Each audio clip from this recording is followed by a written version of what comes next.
మా వంటల ఛానల్కు స్వాగతం సుస్వాగతం అండి. ఈరోజు మీకు బెండకాయ మసాలా ఫ్రై ఎలా చేసుకోవాలో చూపిస్తానండి. లేత బెండకాయలు తీసుకుని రెండు వైపులా తుది ఇలా కట్ చేసుకోండి. బెండకాయని ఇలా తరుక్కోండి, ఒక్క సైడ్ మాత్రమే తరుక్కోండి, ఇంకోవైపు కట్ కాకూడదండి. చూడండి, ఇలా జార్లోకి కొన్ని పప్పులు వేసుకోండి, నున్నగా మిక్సీకి వేసుకోండి. ఒక కప్పులోకి 2 స్పూన్ల పప్పుల పొడి వేసుకోండి. సన్నగా తరిగిన ఉల్లిపాయను వేసుకోండి. 1/2 స్పూన్ అల్లం వెల్లుల్లి పేస్ట్ వేసుకోండి.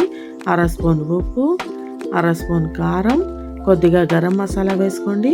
అంతా బాగా కలుపుకోండి. మనం తరిగి పెట్టుకున్న బెండకాయలోకి ఇదంతా స్టఫ్ చేసుకోండి.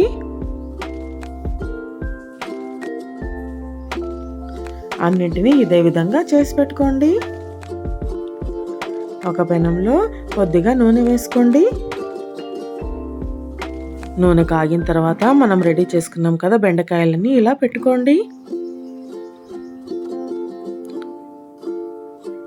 అప్పుడప్పుడు తిప్పుకుంటూ బాగా వేయించుకోండి. అంతే, ఎంతో రుచికరమైన బెండకాయ మసాలా ఫ్రై రెడీ అయిపోయిందండి. ఇది అన్నం, చపాతీ దేనిలోకైనా చాలా బాగుంటుందండి. అలాగే కూడా తినేయచ్చండి.